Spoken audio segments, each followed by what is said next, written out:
Can Europe united fight back against Russia without US help? Well, today we are going to discuss.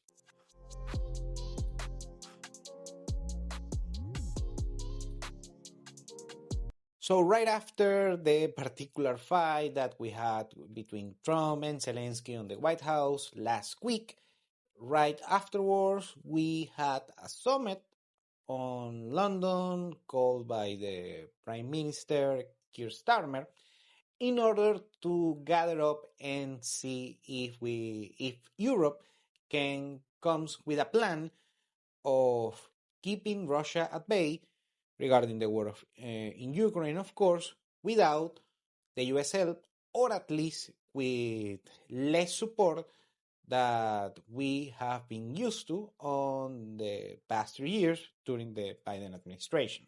So on this particular meeting, we got 19 nations gathered around, mostly European nations, but also Canada and Turkey. And the biggest news that we got over there was first the military aid from the United Kingdom. It will rise, and right now the UK will send 1.6 billion British pounds on air defense systems, around 5,000 rockets.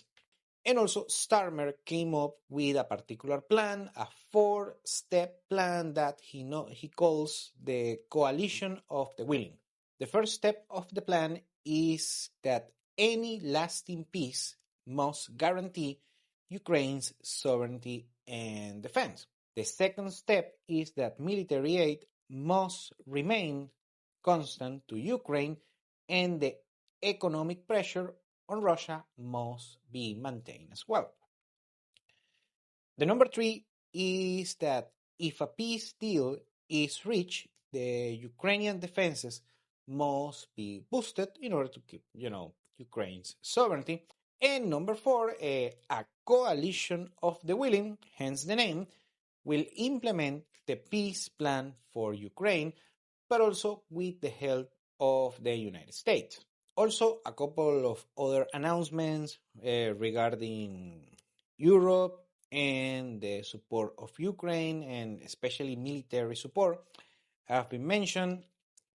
First, according to Ursula von der Leyen, the president of Europe, basically, each European nation will increase its military spending 1.5% of GDP more, added to the actual spending that they have right now, and several countries are underperforming regarding the 2% required in order to be on NATO.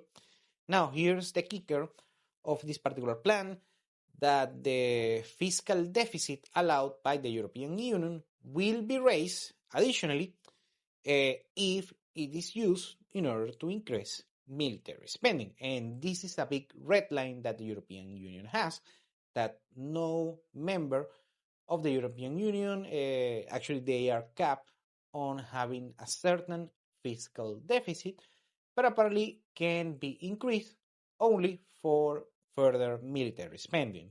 Also, depending on the country, military conscription will be increased, and in some countries could be mandatory if you are a citizen on such countries. One of the, let's say, ideas on the air regarding Europe and Ukraine's defense is putting boots on the ground, putting like a peacekeeper, something like that, from the European military, different militaries in European nations, in order to keep Russia at bay. Also this week, Zelensky mentioned that he is ready for peace and he is willing to sign a temporary ceasefire with Russia, and also mentioned that he is ready to sign the minerals deal with the United States in exchange for military cooperation and still helping the let's say, negotiation efforts in order to end the war with Russia.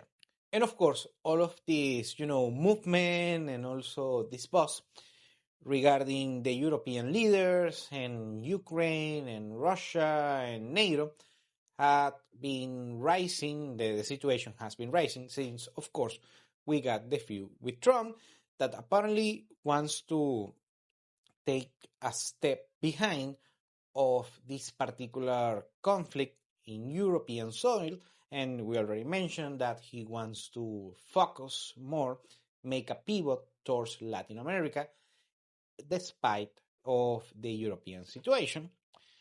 And European nations are very concerned because, of course, the US by far is the biggest contributor on NATO, and basically the US represents like two-thirds of military spending and equipment and so much, and basically military prowess against a possible, let's say, threat from Russia or any other country against European countries. That means that many European countries right now are, scrambling and trying to figure out with several solutions. That includes, of course, increasing military spending, but also increasing military capabilities, not just buying military equipment from the US, but developing their own industries. And a handful of European nations are quite good developing military equipment and weapons. The thing is that you might say that the whole European Union nations depend on the United States for their particular defense. And right now, it seems like they might lose this particular protection from the US, and they will have to develop their own capabilities. And this is something that is very uncertain right now if you're an expert on military affairs. And the situation, of course, this uncertainty changes not only basically how geopolitics work, because usually the US was let's say, the protector of these Western European democracies, but right now that might end, at least partially, not, with 100% commitment.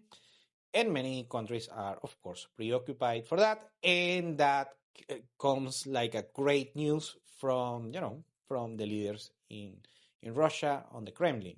Now, the biggest issue is that the European nations are looking not only to protect themselves, but actually protect another country, on this particular case, Ukraine. But right now, their particular military capabilities haven't been fully tested, and there is a lot of uncertainty if they first will be able to protect themselves, and secondly, but this will be tested very soon, if they are able to protect a third country like Ukraine. So right now we will have a lot of uncertainty regarding politics, society, and economics on the European Union in months to come, because first, if the fiscal deficit of each European nation increases, that will increase inflation as well. So right now, a lot of uncertain times in Europe, and we just have to keep up with everything that is going on and how will affect you, the possible European citizen or a non-EU citizen that travels a lot or has investments or different, let's say, interests within the continent. Thank you for watching Continental Insider. Please like, share, and subscribe. Follow us on social media, and if you want to work with us, continentalinsider.com. Thanks again, and have a nice day.